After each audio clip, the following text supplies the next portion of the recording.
प्रभु यीशु मसीह के मधुर और मीठे नाम में आज दिनांक 26 मई दिन गुरुवार को हम आप सब अपम के श्रोताओं का हार्दिक स्वागत करते हैं। आज के दिन के लिए जो वचन है वो लिया गया है फिलिपियों की पत्री उसका 3 अध्याय 8वां पद। वचन कहता है, वरन मैं अपने प्रभु मसीह यीशु की पहचान की उत्तमता के कारण सब बातों को हानि समझता हूँ, जिसके कारण मैंने सब वस्तुओं की हानि उठाई और उन्हें कूड़ा समझता हूँ, जिससे मैं मसीह को प्राप्त करूँ। प्रभु मेरे प्रिय लोगों, भविष्यवक्ता दानियल ने कहा है कि अंत के समय में ज्ञान बढ़ेगा। अगर हम दानियल की पुस्तक उसका 12 अध्याय 4 पद पढ़ें तो हम ये पता चलता है कि अंत के समय में मनुष्यों का ज्ञान उनकी दृष्टि में आगे रहेगा। और हम और आप जानते हैं कि मनुष्य ज्ञान प्राप्ति के लिए छोटी उम्र से विभिन्न प्रकार की शिक्षाओं और चरणों से गुजरता है।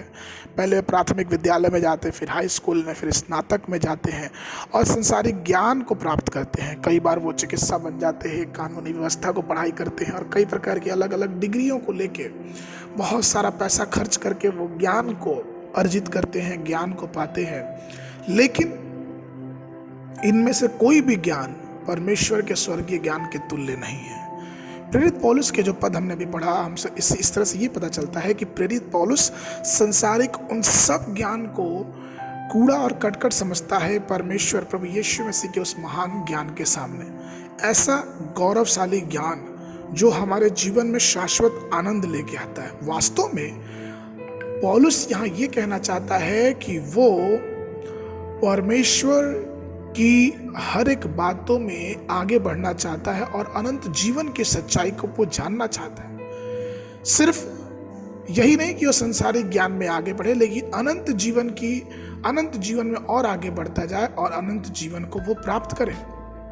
मसीह को जानने से आशीषें मिलती हैं। हमें और आपको इस बात को जानना और समझना है कि मसीह के ज्ञान से हमें आशीषें मिलती हैं। और वो ज्ञान है क्या? सबसे पहली चीज कि पतरस बताता है, दूसरा पतरस की पुस्तक उसका 2 अध्याय उसके 20 पद में कि और जब वे प्रभु और उद्धारकर्ता यीशु मसीह की पहचान के द्वारा संसार की नाना प्रकार की अशुद्धता से बच निकले और फिर उनमें फंस कर हार गए, तो उनकी पिछली दशा पहले से भी बुरी हुई। अर्थात सबसे पहली चीज कि जब हम परमेश्वर के ज्ञान में आगे बढ़ते हैं तो हमें परमेश्वर से प्रभु यीशु मसीह की पहचान होने का ज्ञान मिलता है और हम संसारिक अशुद्धता से बचते जाते हैं। और जो अपने ज्ञान में हम धर्मी बनते हैं वो ज्ञान हमसे बहुत दूर रहता है। तो पहली चीज हमने देखा कि संसार की अशुद्धता से हम बचते हैं अगर हम मसीह के ज्ञान में आगे बढ़ते जाए। दूसरी चीज हम पाते हैं 2 पतरस की पत्री उसका 1 अध्याय उसके 2 पद में कि परमेश्वर के और हमारे प्रभु यीशु मसीह के पहचान के द्वारा अनुग्रह और शांति तुम में बहुतायत से बढ़ती जाए। अर्थात जब हम परमेश्वर के ज्ञान में आगे बढ़ते हैं तो हम मसीह के अनुग्रह और मसीह की शांति में भी आगे बढ़ते जाते हैं।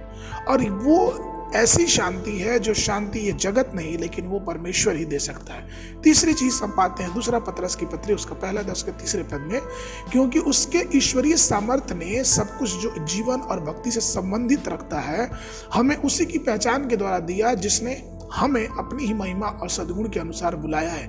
अर्थात तीसरी और सबसे बड़ी चीज, जब हम मसीह का ज्ञान रखते हैं तो हमें दैविक या फिर यूं कहें दिव्य व्यक्तित्व के गुणों का पता चलता है। हम उसमें विकास करते जाते हैं। दूसरे शब्दों में कहें तो हम आत्मिक गुणों में, आत्मिक व्यक्तित्व में हम विकास करते जाते हैं जब मसीह को जानने लगते हैं। पतरस की दोनों पत्रियों में हम अनेक प्रकार के आशीषों का वर्णन पा सकते हैं, लेकिन ये 3 मुख्य बातें हैं। इसलिए परमेश्वर के प्रिय लोगों, आइए अपने हृदय में अधिक से अधिक परमेश्वर को जानने के लिए और परमेश्वर के ज्ञान को जानने के लिए वचन को ग्रहण करें और पवित्रता में अपने जीवन को बढ़ाते जाएं और मसीह के ज्ञान में आगे बढ़ते जाएं, जिससे हमारा और आपका जीवन एक अनंत जीवन के योग्य हो सके।